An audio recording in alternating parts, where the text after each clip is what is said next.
ដល់អាយុ60ឆ្នាំកំគិតថាបានតែប្រាក់រត្រាច់សមាជិកបសសនឹងទទួលបានអត្ថប្រយោជន៍សំខាន់ៗទាំងនេះបន្ថែមទៀតបេឡាជាតិសន្តិសុខសង្គមបសសបានបង្ហាញព័ត៌មានសំខាន់មួយសម្រាប់កម្មករនិយោជិតទាំងអស់ដោយបានបញ្ជាក់ថាពេលខ្លាយជាសតនិកឬឈានដល់វ័យចូលនិវត្តន៍សមាជិកបសសមិនត្រឹមតែទទួលបានប្រាក់សោធនជរាភាពប្រាក់រត្រាច់ប្រចាំខែប៉ុណ្ណោះទេប៉ុន្តែនៅមានអត្ថប្រយោជន៍សំខាន់ៗផ្សេងទៀតដែលជួយធានាសុវត្ថិភាពនិងសុខុមាលភាពក្នុងជីវិតផងដែរដើម្បីមានសិទ្ធិទទួលបានប្រាក់សោធនជរាភាពសមាជិកបសសត្រូវបំពេញលក្ខខណ្ឌដូចខាងក្រោម 1. បានចុះបញ្ជីសមាជិកបសសសធន 2. បានបង់វិភាគទានមកបសសយ៉ាងតិច12ខែមានអាយុចាប់ពី60ឆ្នាំឡើងទៅក្រោយបំពេញលក្ខខណ្ឌនិងក្លាយជាសធនិកសមាជិកនឹងទទួលបានអត្ថប្រយោជន៍សំខាន់ៗរួមមានទទួលបានប្រាក់សោធនជរាភាពប្រចាំខែជាប្រាក់ចូលនិវត្តន៍សម្រាប់ជួយទ្រទ្រង់ជីវភាពក្រោយបញ្ចប់ការងារទទួលបានសេវាព្យាបាលដ៏ឥតគិតថ្លៃអាចប្រើប្រាស់សេវាសុខាភិបាលនៅមន្ទីរពេទ្យនិងគ្រឹះស្ថានសុខាភិបាលដែលជាដៃគូរបស់បសស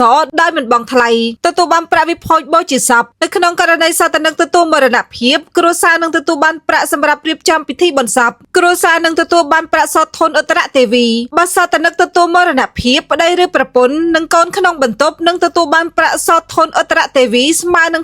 45% នៃប្រាក់សោធនប្រចាំខែរបស់សតនិកសូមជម្រាបថានៅពេលដែលអាយុយ៉ាងតិច60ឆ្នាំនឹងបានបំពេញលក្ខខណ្ឌកំណត់កម្មករនិយោជិតអាចដាក់ពាក្យស្នើសុំប្រាក់សោធនជរាភាពប្រាក់រត្រាច់ពីបសស